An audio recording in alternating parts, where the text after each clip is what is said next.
Don't just live for tomorrow, or just live in yesterday. Just be glad for all you have that's in today. Hey everyone, Connie here, and welcome to my blind reaction to Doom Patrol episode 12. So, last time, Cliff wrestled an alligator to get back a watch for his daughter, who he still isn't going to actually communicate with. And it's unclear still. Like, I've watched the episode again, like, with a couple different reactions and whatnot, and just checked out that scene on my own. It's unclear if she realized it was him. Or if she just realized who got her the watch or something. I don't know. It's just unclear if she understood who Cliff was in that moment.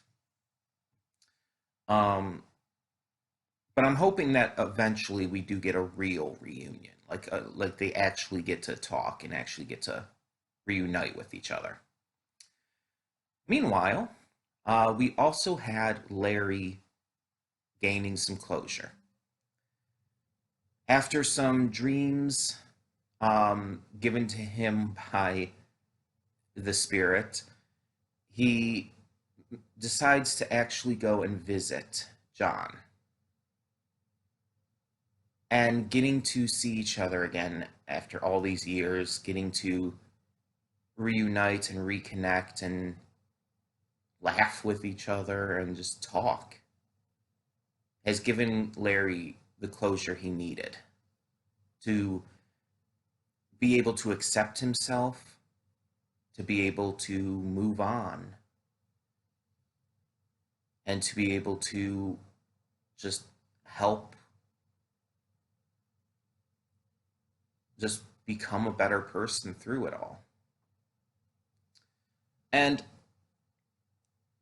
like I don't think this is going to be like a one-time fix for Larry, because as I've stated in other videos and other reactions and stuff based on other things, even issues like this aren't just solved in one go. I think I mentioned this with Jane, actually. You can't just solve a complex issue like this with one victory. The issues are going to keep coming back. They're going to keep plaguing his mind. His insecurities about it all aren't gone. They've just been dealt with for the time. As someone who's suffered from mental illnesses, and especially like stuff like depression, I understand this myself from a personal perspective. Because even though like stuff like MLP saved me from that and helped me to come back from the darkest parts of my life and everything, it didn't get rid of my depression. It saved me from it because it brought me out of that really deep hole I was in. But the depression hasn't gone away. And there have been plenty of times since then that I've still had a lot of very heavy thoughts. Let's put it that way. And it's going to keep happening. Just because I defeat it once doesn't mean it's gone for good.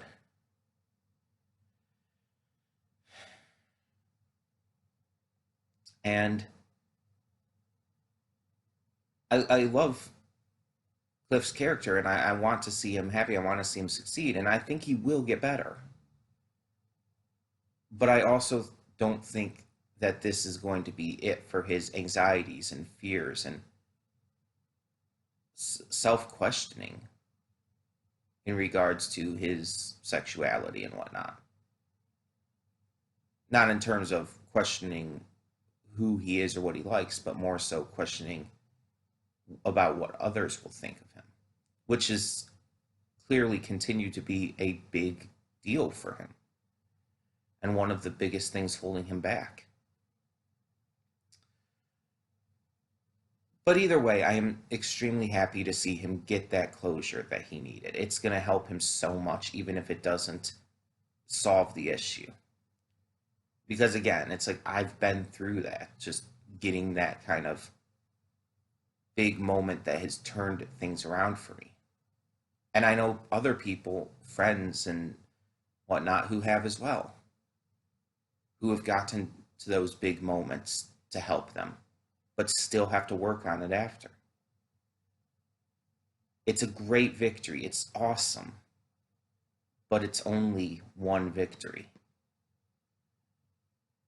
And so now we get to episode 12. Don't know what to expect. We do have Cyborg having an existential crisis over the fact that he's apparently becoming more cyborg. And he was kidnapped by the Bureau of Normalcy. So maybe we'll get a follow-up on that right away. I would assume so. Some shows like to we'll wait like an episode or two to follow up on something, but I don't think this is one of them. So we'll probably get a follow-up on that. Probably have everybody come back together and go to save him. And yeah, that should be interesting. Don't know what to expect. But after this episode, there's only 3 left in the season. We're actually getting towards the end of season 1. And I'll just remind you now, and I'll remind you again when we get to that point. But as with every show we do, we will be taking a break at the end of season 1. We'll move on to something else, and then we'll come back to this. Since this is a donation reward, it's pretty simple to work that out. It's just added to the next open spot on one of the slots. And so that basically it'll be gotten to ASAP in a way. But for now, yeah, once we finish, we'll get to something else and then come back to this. Excuse me. So, I guess we'll just get this started and find out what we've got in store with this episode. So when the screen fades to black, pause this redirect and go to the description below. Follow the link to the reaction, and after you watch it, come back here to the redirect and resume play.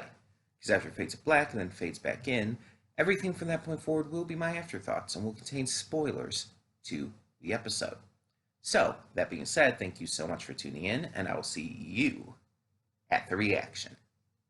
And we are back, and we'll begin with spoilers in 3, 2, 1, now. So I didn't look it up because I don't want to possibly be spoiled on anything, but I'm unsure if Silas is dead there. Like, again, I know Vic was hitting him really hard and everything, but I don't know. The way Mr. Nobody was talking about it made it seem like he was dead, but that would be, like, really heavy to just lay on us, though. And it's like, only this show, I feel, can go from sentient butts eating people to that. A heavy, dark, just horrible moment of Vic manipulated by the big bad into at least hurting, but at worst possibility, killing his own father. Who he never fully trusted, but he would never normally do that to.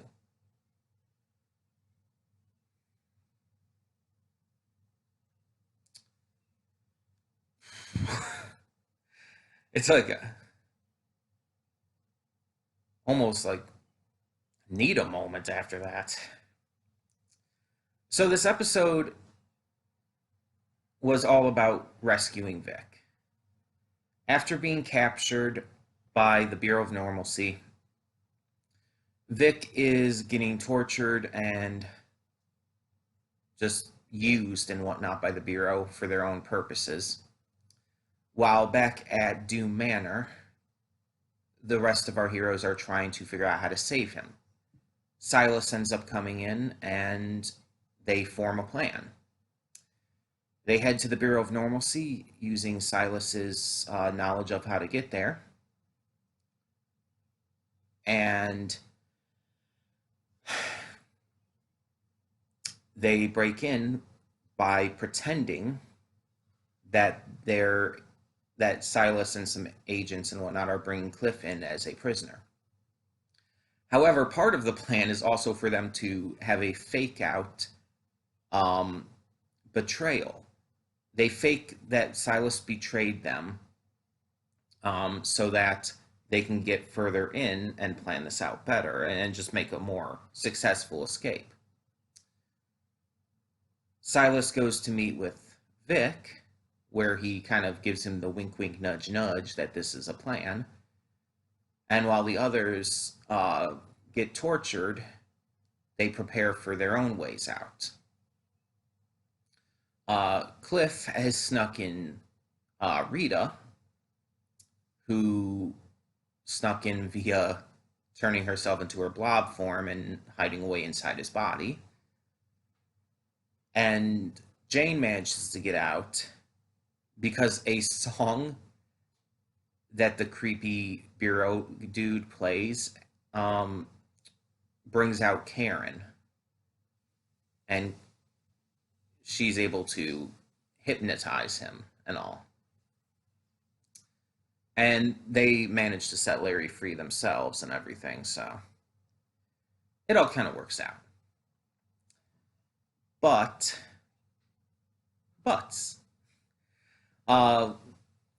they also decide to free all the other, as it's put, weirdos there and help them out to get them free as well. And that apparently includes a shit ton of sentient butts. And I feel like that's probably a Mr. Nobody thing, considering what we've seen him do and everything. He probably created the sentient butts and everything, and they managed to capture them somehow. But they're all free and managed to take down a shit ton of people, eating them. The general who mentioned them earlier while eating a Big Mac, he seemed like completely out of it as it was, though, so I don't know what the deal is there. Maybe he was traumatized by them or something from the past. But when he finds out that they've escaped, he just commits suicide, and it's like, oh, well, okay. I mean, we saw what they can do, I guess, but geez. And it seems like the plan is going, well, according to plan. It seems like things are working out for the most part until what happens with Vic happens. So yeah. So that's fun. Now, I have a theory. And it might be kind of out of nowhere and maybe a little crackpot. But I want to say it anyways. Just based off the information we had in this episode, just based off of what we saw and what we were told. There's one thing that really wasn't accounted for. Like, all of the people who worked at the Bureau and everything, like, okay, fine. They're just people who work at the Bureau. But what about that prisoner who was next to Cyborg's room? The episode addressed him briefly, but never addressed him much again after he did something pretty noticeable. So Cyborg Vic is hearing Grid reboot and ask him if he wants to do all this stuff and everything. And this is in his head. Vic's the only one who can hear and see all of this. Yet somehow this other prisoner who doesn't give his name and only gives his room number and everything, somehow this prisoner can hear what Grid is saying. Yet after that moment, after we find out that he can do that, he's pretty much never brought up again.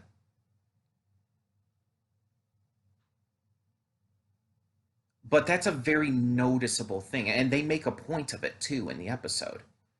They make a big point of like very much focusing on the fact that he heard that and that he shouldn't have been able to. But then they just kind of drop it off and don't come back to it.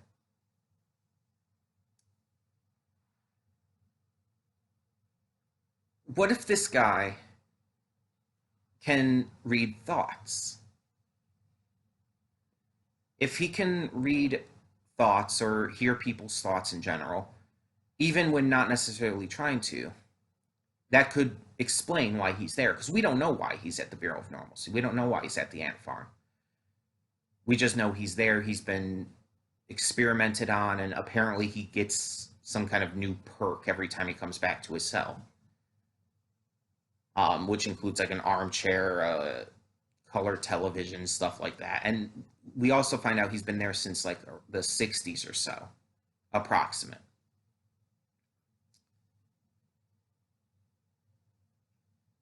And again, it seems like his character had too much focus to just be some rando for the sake of it. Unless that's just what the show is doing, just to make that kind of joke. But it seems to me like he's got to be important, right? Now, taking into account as well that there's only 3 episodes left this season, that also makes me think that this theory of mine is a possibility. This guy's powers are apparently, from what we can tell, mind reading. A mental power.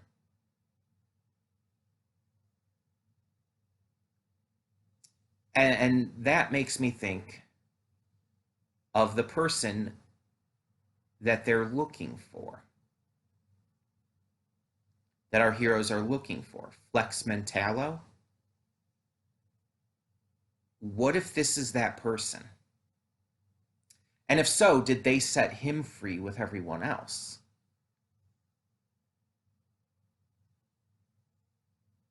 I mean, it's a possibility, right? It just seems like everything sets up for that. Because again, there's no way the fact that he could hear Grid is irrelevant. There's no way that's just some irrelevant offhanded thing. That's got to be important, right? The way they focused on that. Like, yes, they're in the Bureau of Normalcy. All these prisoners are going to have some kind of oddity with them. Of course. But again, it's like, that was focused on. And it was focused on, like, big time. Like, they put the effort into putting attention to that. That can't just be nothing. It can't just be nothing. The fact that he also didn't give out a real name, the fact that he has been there so long and everything, it's just like everything just seems to point in that direction for me. It's the only thing I can think of. And the only other option is that he is absolutely no one and we're not going to see or hear from him again. And in which case that it was purely the writers and everything fucking with us. And I could honestly, admittedly, see either one. I could definitely see the writers fucking with us with that. Having us think he's going to be important, but then not. But I also could very much see that being him. That being Flex Mentallo. I could very much see that. That just seems like something the show would do as well. But that's just, I mean, it's just a guess. There's no real hard evidence to go off of. Um, but then again, I mean, I did guess the toaster. I'm still weirded out by the fact that that was exactly what I was thinking. I wonder if there was like maybe some imagery in there to kind of like make you think that, because I could imagine that because I've heard of shows and movies doing that kind of thing before, where it actually makes you think of something before they say it, so that it kind of trips you out. Um, there's a word for that too, and I can't remember what it is.